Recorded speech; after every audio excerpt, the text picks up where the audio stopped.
माननीय अध्यक्ष महोदय, खंड 1 बेटी बचाओ बेटी पढ़ाओ योजना के अंतर्गत केंद्र सरकार द्वारा अलवर जिले के लिए निम्नानुसार राशि उपलब्ध कराई गई। 2016-17 में 17,41,000, 2017-18 में 32,23,000, 2018-19 में 24 लाख, 2019-20 में 24,50,000, 2020-21 में 25 लाख। भारत सरकार की बेटी बचाओ बेटी पढ़ाओ गाइडलाइन के अनुसार राशि का आवंटन किया जाता है। विवरण परिशिष्ट अ पर संलग्न है। खंड 2 गत 3 वर्षों में निम्नानुसार राशि प्राप्त एवं व्यय की गई।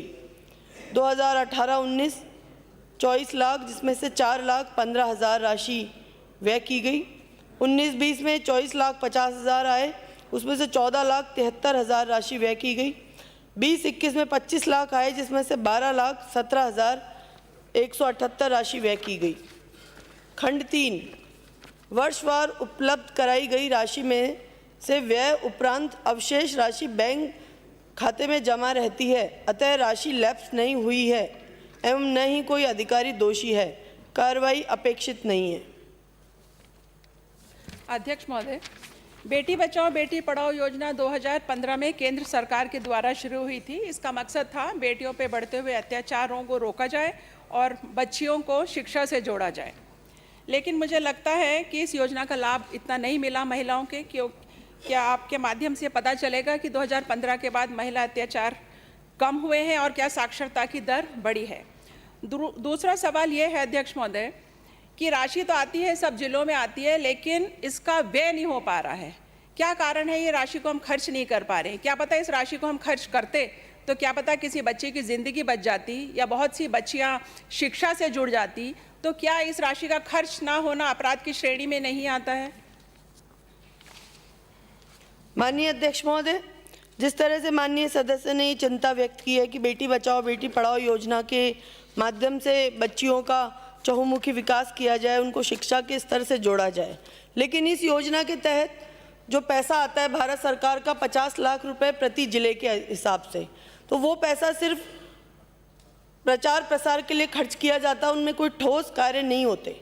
और साथ ही भारत सरकार द्वारा जो जिलों को आवंटित बजट एवं व्यय विवरण संधारित करने वाला जो पोर्टल है पब्लिक फाइनेंशियल मैनेजमेंट सिस्टम, वो राज्य सरकार के साथ शेयर नहीं किया जाता। इस कारण राज्य सरकार के स्तर पर व्यय का पर्यवेक्षण संभव नहीं हो पा रहा कि कितना खर्च हुआ है। डायरेक्ट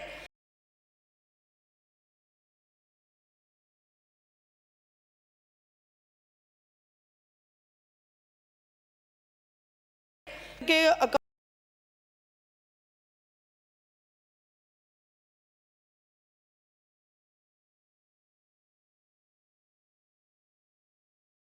होती है, लेकिन भारत सरकार 2015 से लेकर अभी तक अगर हम बात करें तो हर वर्ष इस राशि को अलग अलग समय पे आवंटित करती है।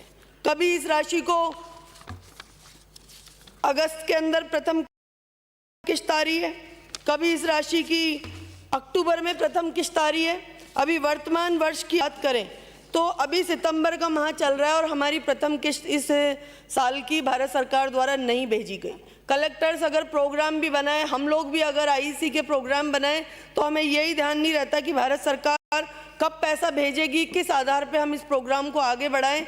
निश्चित तौर पे इन सब चिंताओं को ध्यान में रखते हुए हम लोगों ने समय समय पे भारत सरकार को कई तरह के प्रस्ताव भेजे हैं, जिसमें ठोस कार्यों के लिए कैपिटल एक्सपेंडिचर के लिए कि अगर आप टॉयलेट्स बनाने की अनुमति दें, जो बच्चियां अच्छी पढ़ रही हैं, शिक्षा के क्षेत्र में आगे बढ़ रही हैं, उनको अगर हम प्रोत्साहन के रूप में लैपटॉप्स अगर दें तो शिक्षा का स्तर हमारे राज्य में बढ़ेगा।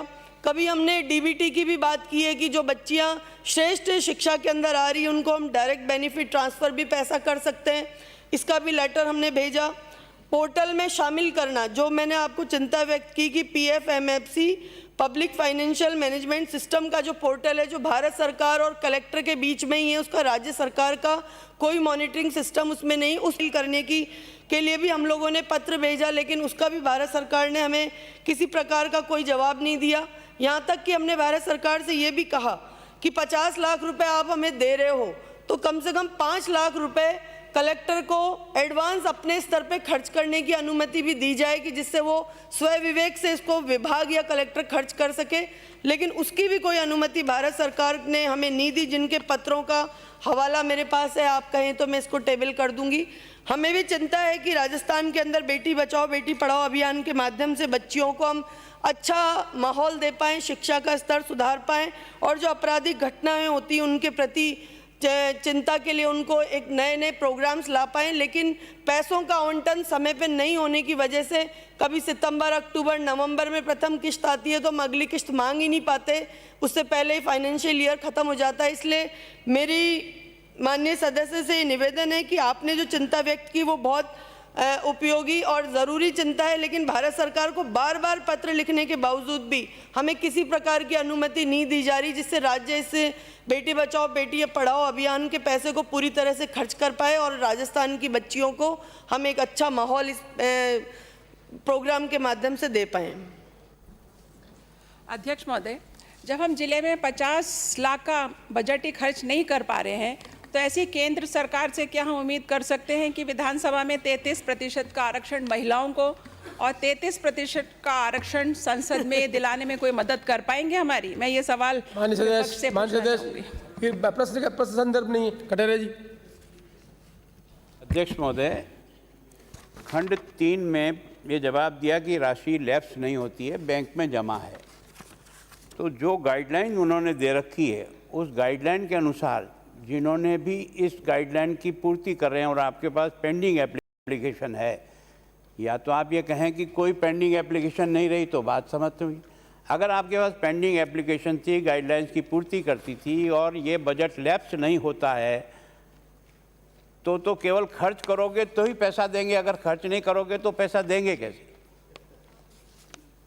माननीय अध्यक्ष महोदय, माननीय नेता प्रतिपक्ष ने जो अपनी चिंता व्यक्त की है, प्रोग्राम आते हैं इस विभाग के माध्यम से, कभी पोषाहार सप्ताह मनाया जाता है, कभी जागरूकता सप्ताह मनाया जाता है, कभी साक्षरता माह मनाया जाता है, तो वो सारे प्रोग्राम्स हम लोग अपने समय पे करते हैं, लेकिन उन प्रोग्रामों के समय में पैसा नहीं भेजते। पुराना पैसा नए प्रोग्राम में हम लोग खर्च नहीं कर सकते, उसकी भारत सरकार की गाइडलाइन है। वो ये नहीं कि 25 लाख हमारे खाते में डाल दिया और आपकी इच्छा हो जब आप खर्च करो, उसको उन्होंने बांध रखा है पोर्टल के माध्यम से कि ये पैसा आप फला चीज़ में ही खर्च करेंगे। अगर हमारा वो समय निकल गया तो उसके बाद वो पैसा बचा ही रह जाएगा, उसको खर्च करने की कोई उपयोगिता नहीं बन पाती। इसलिए मेरी आपसे प्रार्थना है कि आपने जो प्रश्न पूछा है वो बहुत रिलेवेंट प्रश्न है, लेकिन आप भी एक सुझाव मुझे भी दीजिए और भारत सरकार को भी लिखिए कि इनके अंदर परिवर्तन करें जिससे पैसा राजस्थान की और नहीं देश की पूरी तमाम बच्चियों